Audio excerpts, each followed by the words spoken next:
Well, in hopes to follow up with the huge success of the Famicom, in 1991, Nintendo released the Super Famicom.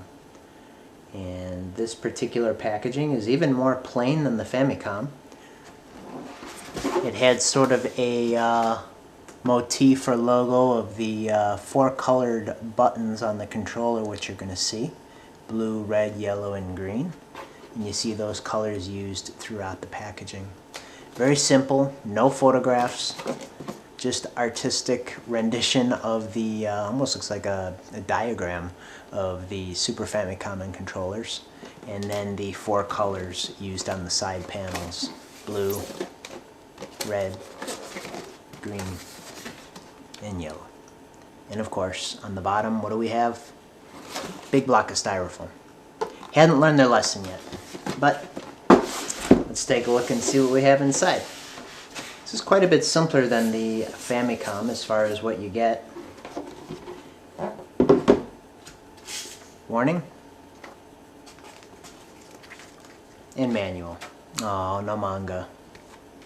Just a basic manual of diagrams and hookup instructions. And as on the Famicom, on the back, there's the sticker with the serial number that matches the serial number on the bottom of the system. There really is not a whole lot in this box here. All you get are two controllers and the system. No hookups. No AC adapter, no RF switch, no AV cables. And I'm pretty sure this is a more recent release of the Famicom. It's not one of the originals from 1991. It was produced later, but again, if you know anything about what configurations this system was released in, please do let me know in the comments, because I'd be curious to know. One thing that I have a feeling, even though I can't read it, there is this little message on the side here. See if I can get it up. This is really hard. It's all backwards. There we go. I see diagrams of the RF switch and hookups and the AC adapter. Fortunately, I can't read that. So hopefully when you see the video, if anybody can read that, I have a feeling it's saying these things are not included and you have to go buy them on your own. Not sure why that is. Maybe they were just trying to keep costs down, because this was quite an expensive system when it came out in 1991. I know that in the United States it cost $200. Not sure how much the Super Famicom was in Japan at the time, but as you can see, you take things out, there's absolutely no room in here for an AC adapter or an RF switch or AV cables. So that kind of leads me to believe that they just weren't included. Probably as a cost reduction measure. But anyway, let's take a look at the controllers first. A common evolution with a newer system. More buttons. A and B buttons aren't enough. Now we need Y and X buttons, and R and L buttons on the top as well. Still got your D-pad and your select and start buttons though. And they addressed, at least in the US, the hand-killing sharp corners of the original NES controller. Very curved, contoured to fit your hand. Very comfortable controller. All these buttons are the same feel, just different colors. Controller cord, just like the Famicom, is very short.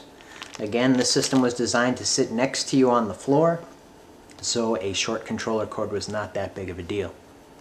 What is different though is they are no longer hardwired. You can plug them into one of two controller ports to play. And those are located on the system. Let's take a look at the system here.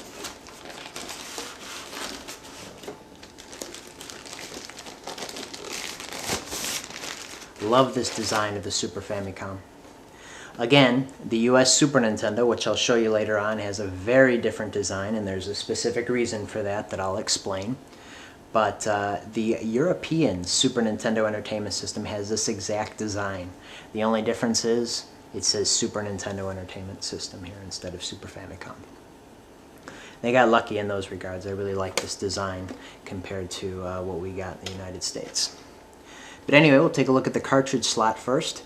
Use cassette with Super Famicom mark only, which means use cartridge only intended for Super Famicom. Don't try to jam anything else into this cartridge slot. So, you take a look at the cartridges.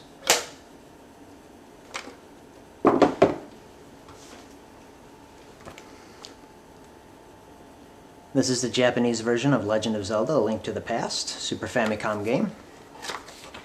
Just like the Famicom games, got a plastic tray that holds everything in. Also included is a warning card and a little bit of a quick reference card to some of the basic controls for Legend of Zelda: A Link to the Past. Instruction manual, full color. And then the game itself. Game cartridges, again, are very different compared to their US counterparts. The European versions, however, are identical to these. Love their shape. The only thing I dislike is there's no end label. The US version actually does have an end label. So a cartridge fits in the slot, just like you'd expect. And just like the Famicom, it has an eject. It's not a lever this time, it's an actual button that pops the game out. And if you push it hard enough, the game will pop out and fall to the ground, so be careful with that. Once the game's in, turn the power on. It locks the game in. You can't eject it or pull it out until you turn the power off. A red LED light will light up here once you turn the power on. Reset button, of course, does just that. 2 controller ports on the front. Nothing really on the sides, very sleek, rounded design. The back has an additional video and audio output. Now, which is not included with this particular Japanese system, but will be included with the US version, is the multi-out for stereo sound, not just mono, and composite video. You can still use an RF switch, which you'd have to buy separately, apparently. The switch between channel 1 and channel 2 to get it to broadcast over one of those 2 channels, and then the power in for the AC adapter. The bottom, just like the Famicom, has the serial number right here on the sticker that matches the one that's stuck to the back of the manual. And kind of like the US Nintendo Entertainment System, now there's a port on the bottom. You remove it, and it can be mounted on top of any sort of add-on or peripheral, such as the Satellaview, which was released in Japan but not in the United States.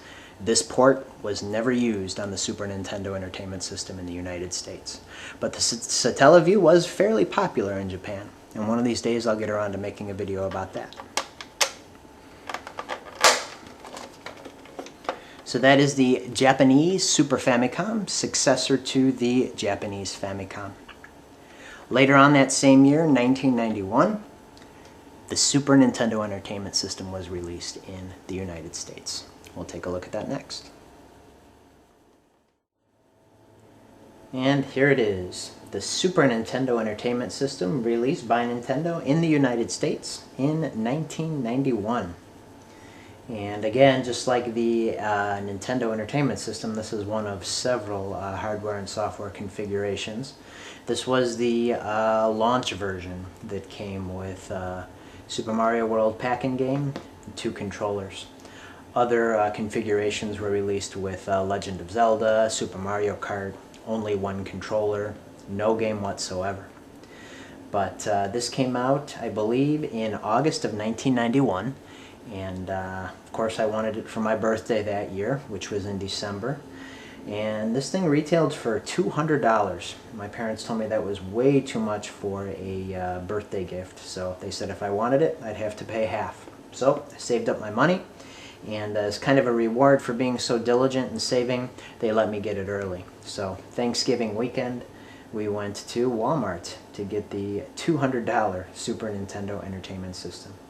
And just like my NES, this is the exact one that I got.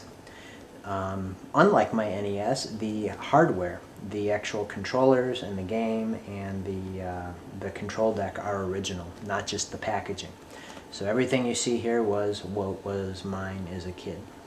And I started to take better care of things by that point.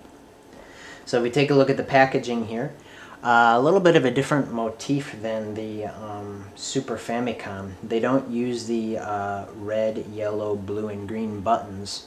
Instead, they have more of an artistic rendition of the 4 controller buttons, which in the US version are lavender and purple, which I'll never really understand why, but that's the design you see on all the packaging. The other thing you see here are these yellowish orange dots, which if you count them, they're 16-bit. This was the new upgrade from 8-bit to 16-bit. We take a look at the other sides of the box here, and again, this thing is huge, keeping with that American mentality that everything has to be bigger in order to be better. Got some pictures of the system, some specs of the system, and then some screenshots of Super Mario World, which was the pack-in game, and it was the first time we saw Yoshi. So let's take a look and see what we have in here. Got a full box, unlike the Super Famicom. Let's see how much styrofoam is in here. Is it encased like the Nintendo Entertainment System? No, thank goodness. Nintendo started to learn its lesson about ecology. The bottom is unfortunately styrofoam, but at least the top is only a piece of cardboard. So, good on you, Nintendo. You're getting there. Let's take a look and see what we have here. The paperwork. Take it out of the bag. Again, a huge poster that shows some of the launch titles. And again, I'm not going to unfold it because it's gargantuan. But if you do want to see it, it's in some of my videos. It's hanging to the right of those 3-frame posters over my video game shelves. On the back, they have diagrams for how to hook up the Super NES and the NES. Nintendo was very big into letting everybody know that you could hook both of these up to the same TV using 2 RF switches. So they show you how to do that there. What else do we have? Got the manual for the console, how to hook it up, diagrams and instructions. Full color manual for Super Mario World pack-in game, which is right here. It's nice that you got a game, but they gypped you out of the box. Unlike the NES, you don't get the box for it, just the game and the instructions. What's this? Yes, the obligatory Nintendo Power subscription. Danger, do not open unless what? You're ready to become a power animal. God, no. It was the 90s. That goes there. Consumer precautions. Nowadays we get warnings everywhere. Back then, video games weren't quite as established as they are now, so the NES hardly had any warnings. The Super Nintendo was the first that we saw. We started to get warnings. So there's that. And this is the warranty registration card. This actually isn't original. I sent my original in back in 1991, but in my collecting throughout the years I came across another, so I threw that one in. Alright, what do we have here? The pack-in game, without the box, but at least they were nice enough to give you the dust cover for it. Which, by the way, in 1993 they stopped giving away these dust covers. It was very frustrating. But anyway, that's that. AC adapter for power. Same RF switch to hook it up to your TV. And this time you get AV cables for better picture and sound, composite video, and stereo audio.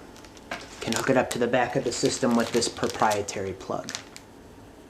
Have to buy Nintendo's cable. Can't use standard AV cables, of course. Controllers are very similar to the Super Famicom controllers that I already showed you, with 2 main differences here. First of which comes in the form of the buttons. They're obviously different colors. You had the multicolored buttons on the Super Famicom. Here we have lavender for Y and X and purple for B and A. The other difference is the texture or the feel of the buttons. The Y and X buttons have an indent. They feel more like the NES controller. The B and A buttons are more rounded. They feel more like the Game Boy buttons. So that's one of the main differences there. The other difference comes in the cord. This is a much longer cord, just like with the Famicom. The NES had a longer cord. The Super Nintendo Entertainment System has a longer cord than the Super Famicom. Same plug though, removable plug to take it in and out of the system. Speaking of the system, here it is. Get it out of here. Now as you can see, this is leaps and bounds a lot different than the Super Famicom. I'll get it out here for comparison again. And I would venture to say that most people agree that they prefer the design of the Japanese Super Famicom or the European Super Nintendo Entertainment System. I happen to agree.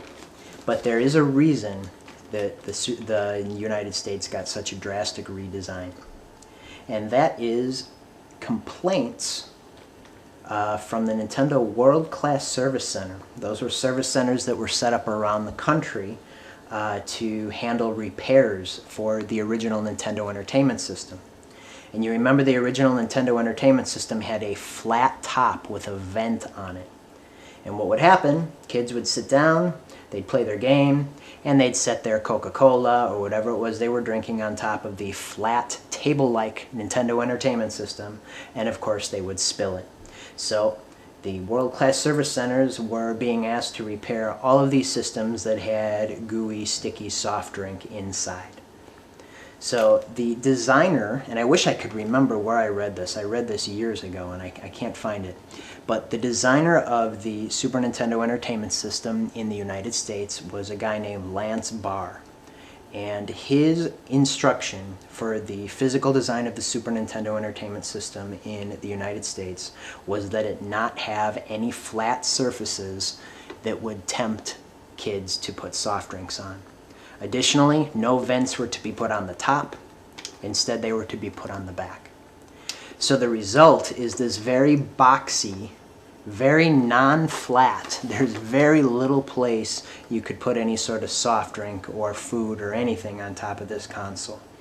And I find that's the same for this. I mean, there's a little bit more flat space back here, but I really wouldn't put a drink on there. I don't really know that this drastic redesign was really called for given those complaints, but that is the urban legend surrounding the reason why we got this abomination of a Super Nintendo. But its aesthetics aside, its form and function, its function is the same. Power switch, eject, which is really more of a lever than a button now in the Super Nintendo, and the reset slider. Got 2 controller ports. Nothing on the sides. Sticker for the Nintendo World Class Service Center if you need to call for repair. The multi-out for the proprietary AV cable that Nintendo provided. Your RF switch output, channel 3/4 selector, and then the AC adapter to power in the system. Same thing on the bottom here as we saw on the Super Famicom. The removable port cover for that serial port that was never used for any sort of add-on in the United States. Interesting bit of, I don't know, I guess it's trivia about the Super Nintendo and even the Super Famicom. A lot of times they discolor some sort of yellow. You can probably see the big difference between the top and the bottom here. And the bottom here, and then the actual cover for the port. They're very different. Due to age, exposure to sunlight, etc., the different types of plastics that they used had some sort of chemical reaction that resulted in that sort of, it's not fading, but discoloration. So the only other item here is the cartridge slot. And this is the other, aside from the aesthetics, the biggest difference between the Super Famicom and the Super Nintendo Entertainment System. We'll take a look at the differences and why they are the way they are. If you remember the NES and the Famicom cartridges, they were different sizes. Even the PCB boards inside were completely different. There's no way they could be compatible. It's not exactly the case with Super Famicom games and Super Nintendo Entertainment System games. I unboxed The Legend of Zelda for you in my Super Famicom video. We'll take a look at Super Mario RPG. The Super Nintendo came with cardboard. Yay! No styrofoam. You got some sort of poster, instruction manual, of course the Nintendo Power subscription that's usually specific to the game you just bought, and of course the consumer precautions hand pamphlet. The game itself,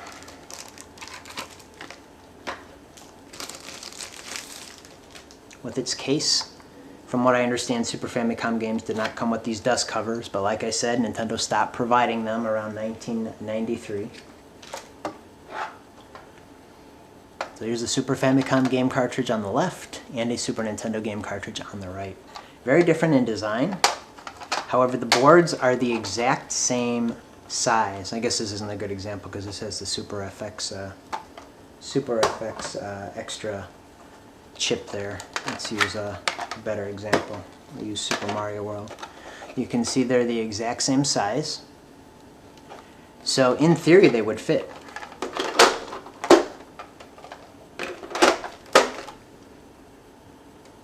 But given that the Super Famicom cartridge is smaller, it will fit, but it will not make the connection. Whereas the Super Nintendo cartridge won't fit in any way, shape, or form into this cartridge slot. So that is a physical region lockout that they had in place for the Super Famicom and the Super NES. While I do have Super Mario World out here, I'll contrast it with Super Mario RPG. There is a little bit of a difference here in the boards that they use because Super Mario RPG had very advanced graphics. It used something called the Super FX chip, so that utilized extra pins on the side here. Most games did not have that. They looked like this. Same with Super Famicom games. That chipset. One difference you'll notice, in this I have no explanation for. If anybody knows, please let me know. It's been bugging me for years. These are two Super Nintendo Entertainment System cartridges in the United States. You'll notice they are very different in their design if you take a look at these two parts right here. This part, as for the Super Famicom cartridge, interacts with a little lever when the power is turned on. It makes it so that you cannot eject the game. It will not come out. Around 1993, again when they stopped providing dust covers, they defeated that locking mechanism only in the US Super Nintendo games. So you put your cartridge in, turn it on, and you can still eject it. So for whatever reason they decided to defeat that lock-in mechanism that they had going there. Don't know why, but that's the way it is. Alright, well we're getting there. That was the US Super Nintendo Entertainment System, the Japanese Super Famicom, and as a trend we've seen in electronics, especially with iPads and iPhones, a lot of times updates and redesigns are imminent. And the first time we saw this with Nintendo was with the NES and Famicom and Super NES and Super Famicom. I'm going to be taking a look at those redesigns next.